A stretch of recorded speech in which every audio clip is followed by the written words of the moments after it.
Halo, assalamualaikum. Hari ini kalian akan mendengarkan dongeng dari kakak yang berjudul Dongeng Fabel Kuda dan Kancil.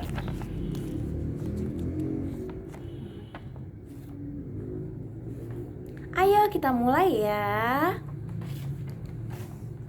Dongeng Fabel Kuda dan Kancil. Di sebuah hutan, hiduplah seekor kuda dan kancil. Tentu bukan hanya mereka saja penghuni di hutan tersebut. Ada musang, serigala, kerbau, gajah, keledai, kura-kura, dan hewan lainnya. Mereka saling berbagi dan hidup rukun dalam hutan yang sejuk dan indah dan pepohonan yang hijau rindang. Walaupun mereka hidup dengan rukun, namun ada saja hewan yang punya tabiat buruk, yaitu si kuda. Sifatnya yang suka usil, agak sombong, membuatnya beda dengan hewan-hewan lain di hutan tersebut.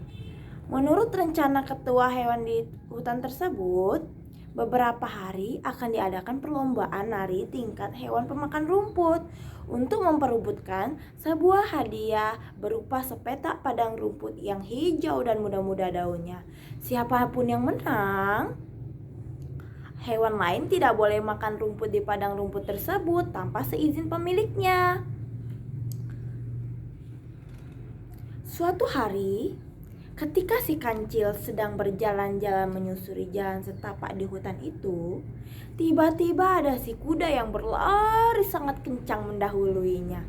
"Hai kancil jelek, ayo kejar aku kalau bisa. Kamu tidak bisa berlari." Hehehe. Ejek si kuda sambil terus berlari. Si kancil yang kaget menghentikan langkahnya. "Hah, dasar kuda, jangan sombong. Aku bisa berlari cepat kok. Besok kita buktikan di perlombaan," gumam si kancil. Sementara si kuda sudah tidak tampak dan menghilang di sebuah kelokan. Esok paginya, acara perlombaan pun akan segera dimulai. Tampak si kerbau, si sapi sudah siap-siap dengan kostum lari kebanggaan mereka. Sementara si kuda asyik merumput tak jauh dari tempat panitia lomba. Dia pun sudah mengenakan kostumnya. Tak jauh dari si kuda, tampak si kambing, si keledai, dan si kancil sedang melakukan pemanasan dengan bolak-balik berlari kecil. Sementara si jerapah sedang melakukan pendaftaran di panitia lomba. Selesai merumput, si kuda mendekati si kancil yang masih melakukan pemanasan. "Tek, tek, tek. Buat apa kamu melakukan itu semua, Cil? Buang-buang tenaga saja," kata si kuda meremehkan. "Ini namanya pemanasan otot.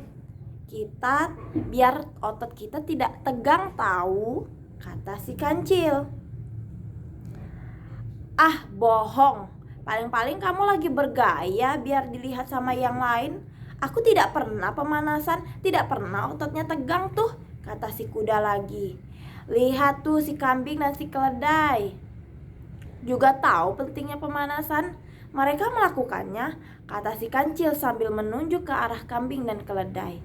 Kemudian dia berlalu meninggalkan si kuda dan memperhatikan si kambing dan kedelai berlari bolak-balik tidak jauh dari tempat berdiri.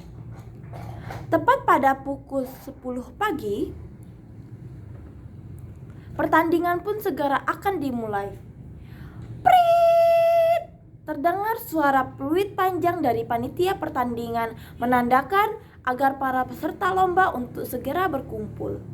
Setelah mereka berkumpul dan mendengarkan beberapa instruksi dari panitia, mereka pun segera menuju lintasan lain. Aba-aba pun dibunyikan. Si kuda langsung berlari meninggalkan si kancil dan peserta lainnya. Teman-teman si kancil berteriak memberi semangat pada kancil, sehingga ia terus berusaha berlari mengejar kuda yang sudah jauh di depan.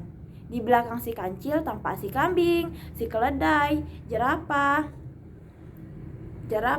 dan jerapah. Sementara peserta lain masih jauh tertinggal di belakang. Di urutan paling depan si kuda yang merasa sudah jauh meninggalkan peserta lain. Sesekali menengok ke belakang dan sesekali sengaja bergaya dengan jalan mundur. Tanpa olehnya si kancil sudah menyusul.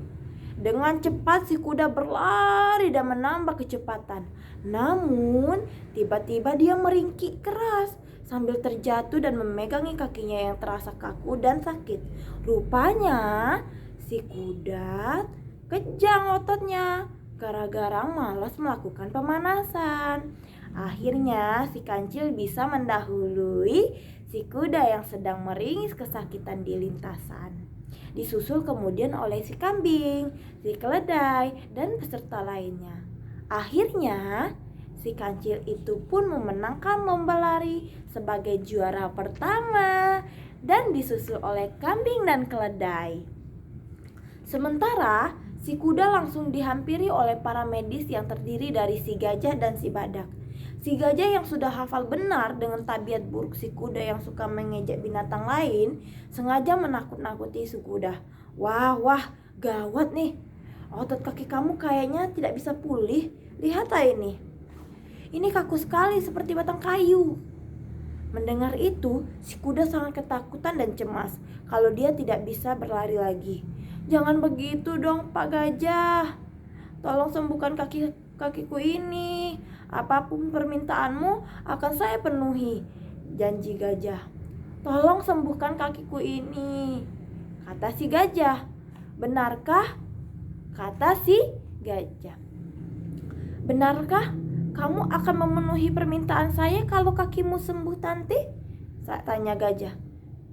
Iya, saya janji. Sembuhkan dulu kakiku ini, jawab si kuda.